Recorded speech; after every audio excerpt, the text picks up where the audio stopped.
Toute l'actualité ce soir dans votre journal, c'est avec Marlène Laroche. Bonsoir Marlène. Bonsoir Christophe, bonsoir à tous. Au sommaire de ce journal de Télé-Miroir du mercredi 23 septembre 2009, le mouvement de colère des agriculteurs à la Maison de l'Agriculture à Nîmes. Autre manifestation, celle des parents d'élèves du collège Romain Rolland qui protestent notamment contre le manque de moyens. Et puis les 16e de finale de la Coupe de la Ligue avec le Nîmes Olympique qui joue ce soir à partir de 20h.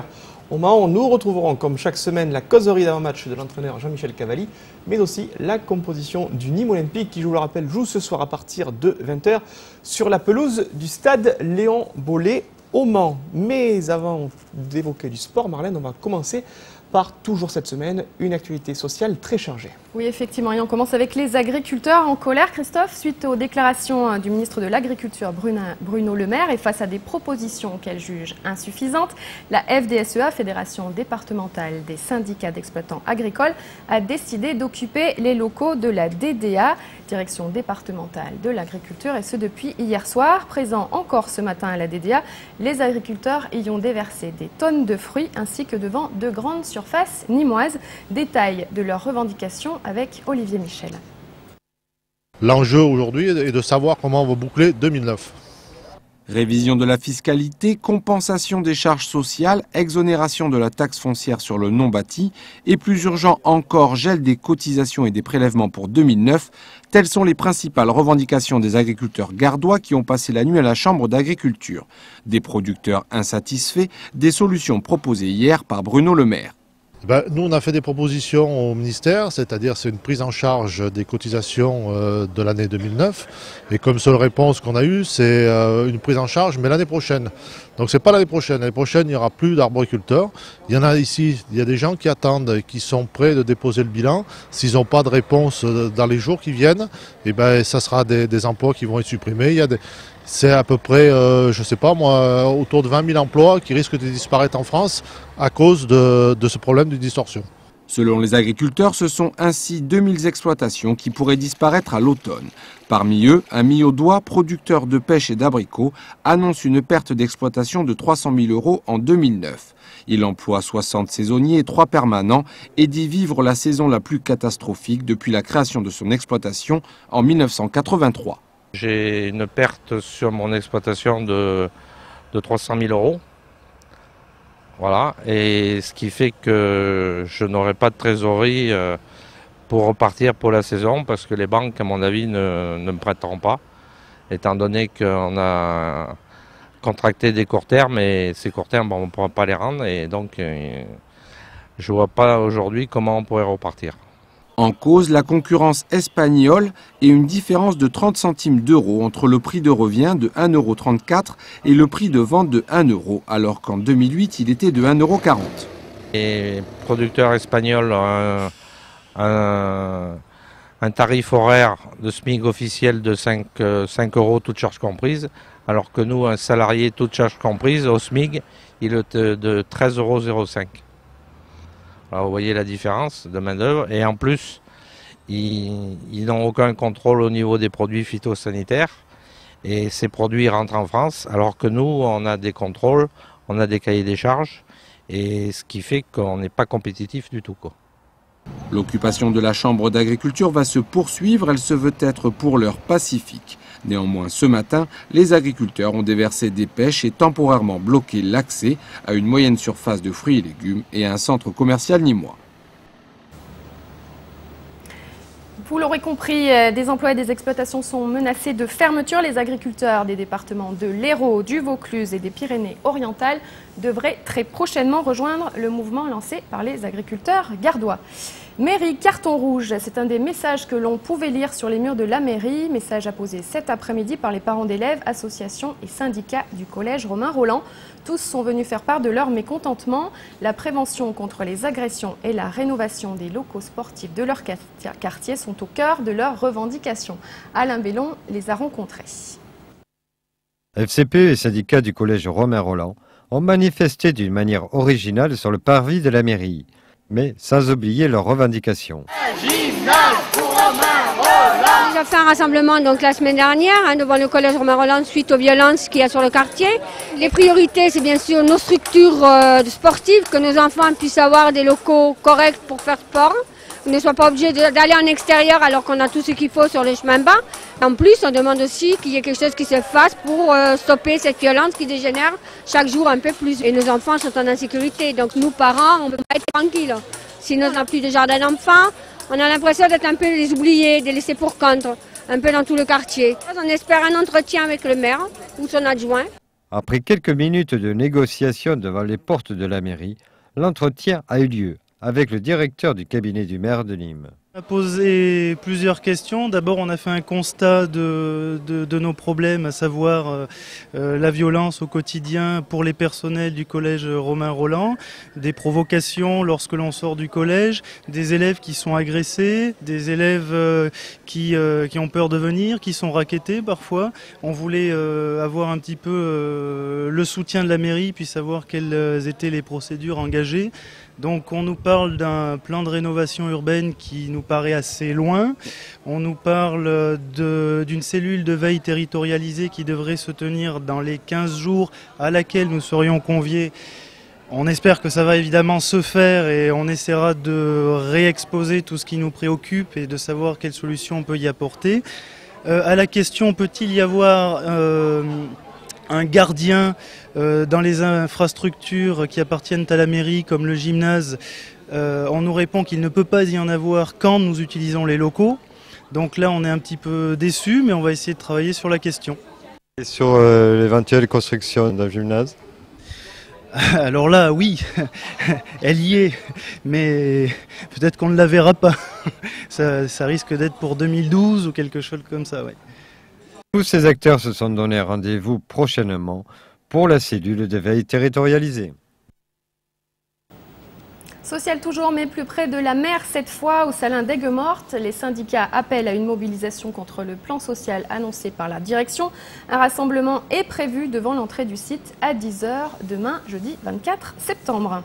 Et puis Marlène, on va aborder dans ce journal un chapitre politique, non sans oublier de rappeler à nos téléspectateurs le rendez-vous politique du lundi soir sur Télémiroir. Il s'agit bien évidemment de l'interview politique d'une personnalité locale. Alors depuis la rentrée, elle se succède sur ce plateau pour évoquer le sujet majeur de l'actualité politique de la rentrée, la préparation des élections régionales. Eh bien, on va parler maintenant du Front National et c'est sur une proposition concertée de Louis Alliot, secrétaire général du FN, et d'Alain Jamet, président du groupe FN en Languedoc-Roussillon, la commission d'investiture présidée par Jean-Marie Le Pen, que France Jamet, conseillère régionale du Languedoc-Roussillon, vient de se voir confier le soin de conduire la campagne électorale des régionales en Languedoc-Roussillon. Pour les régionales de 2010, France Jamet, donc tête de liste pour le Front National pour ces régionales. Un mot de sport maintenant, Christophe, avec du football et le Nîmes Olympique. Après le match nul à domicile contre Laval et en attendant la rencontre contre Nantes en championnat de Ligue 2 samedi, les Crocos jouent ce soir dans le cadre des 16e de finale de la Coupe de la Ligue contre l'équipe du Mans. Équipe qui joue, elle, en Ligue 1. Coup d'envoi de ce match ce mercredi à 20 h au stade Léon Ballet du Mans. Et on va écouter Jean-Michel Cavalli pour sa traditionnelle conférence de presse du mercredi. Je ne pense pas que le tirage soit un bon tirage pour nous. Par contre, quand on voit ce championnat de deuxième division qui s'annonce encore difficile, il ne faut pas se tromper d'objectif.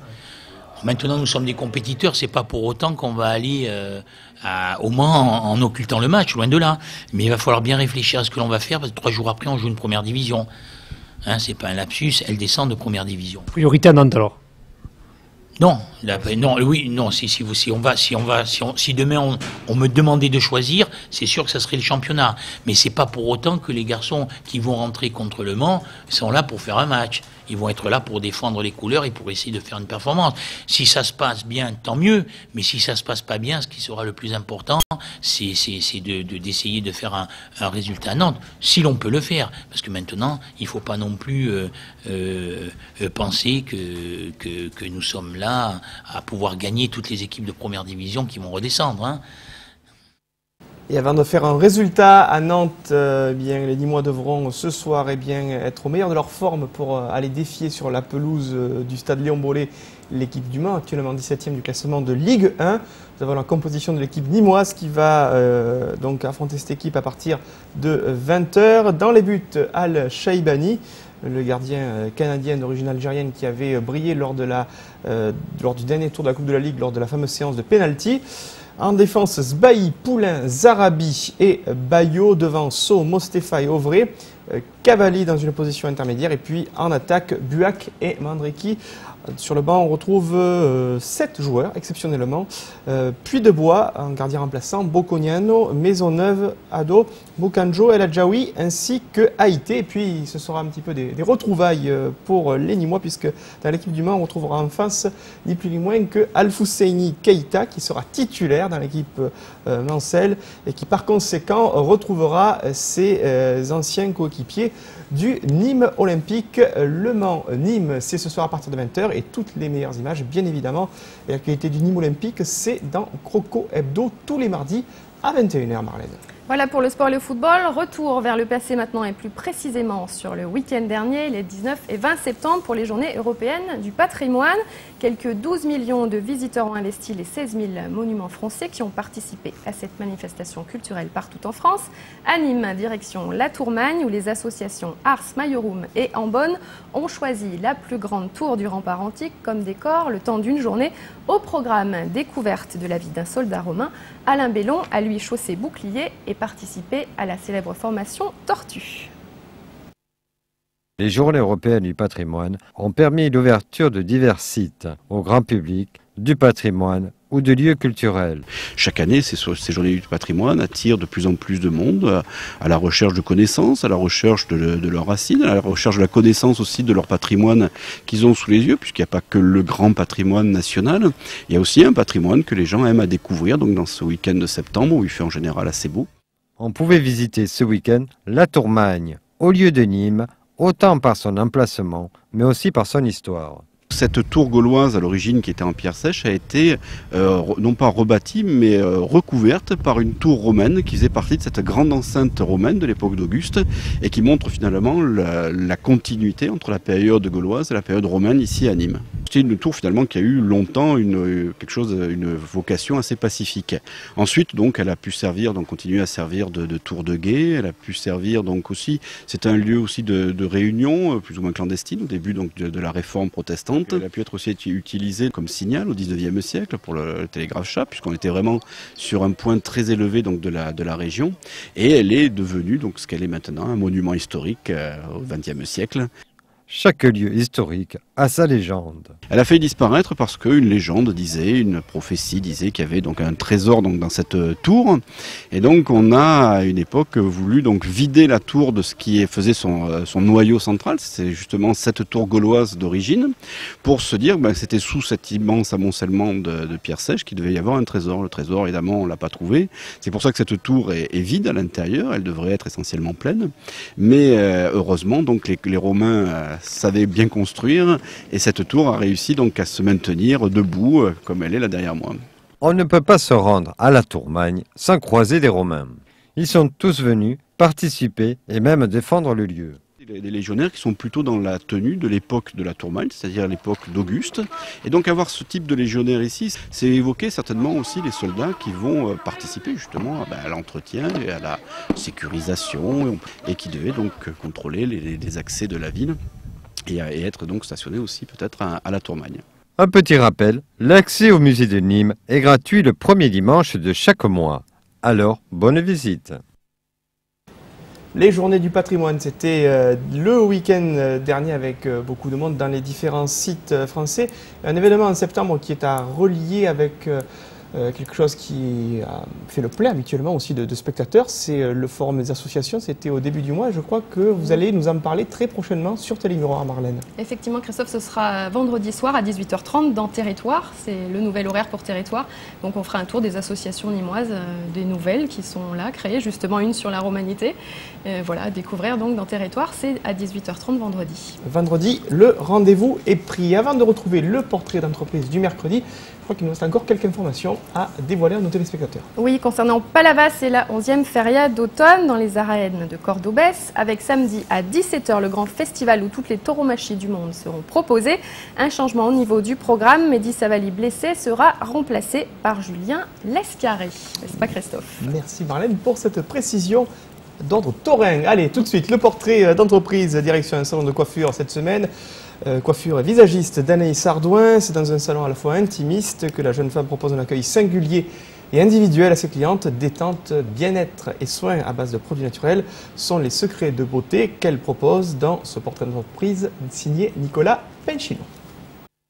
Télémiroir avec Carré Gagnant, les atouts maîtres de Nîmes Métropole pour entreprendre, vous présente ce programme.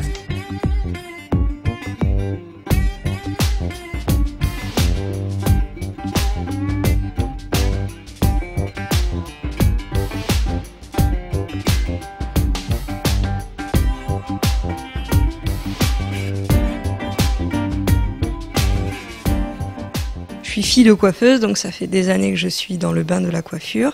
Et puis mes diverses expériences dans plein de salons différents, des franchisés, des indépendants, m'ont amené petit à petit à ce que j'ai créé aujourd'hui. Donc vraiment le produit naturel qui nourrit le cheveu et qui le traite. Pour moi, le but principal du coiffeur étant de vraiment soigner et traiter le cheveu, le rendre beau.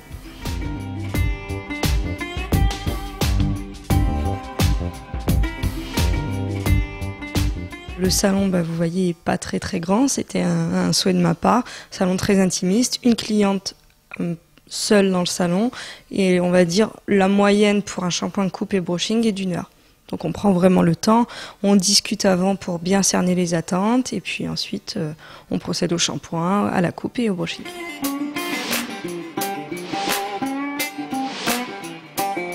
J'ai des très bons retours, les clients sont contents qu'on prenne le temps effectivement de bien discuter et de cerner ensemble les attentes. Et puis en coiffure, on va dire les délais pour revenir, c'est 1 mois et demi, 2 mois selon les repousses. Donc là, on attend impatiemment de les voir revenir.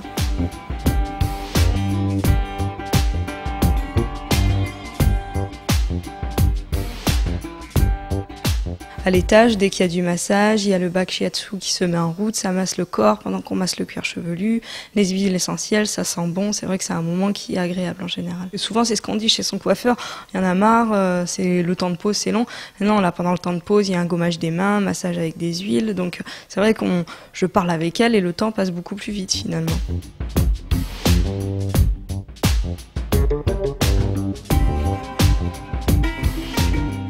On n'a pas d'ammoniac, on n'a pas de dérivés d'ammoniac, on a enlevé tout ce qui était chimique, voilà, pour vraiment remplacer par du beurre de karité, des choses qui vont traiter le cheveu. On a la sensation dès l'application. C'est pas la même texture, c'est comme un gel qui est assez frais. On n'a pas de picotement, ça agresse pas du tout le cuir chevelu. Ensuite, donc ça pose entre 35 et 45 selon le pourcentage de cheveux blancs. Et quand on rince, ça fait une mousse légère. Et au coiffage, on a un cheveu qui est beaucoup moins agressé finalement puisqu'on l'a traité. Donc une matière qui est beaucoup plus souple et beaucoup plus facile à travailler.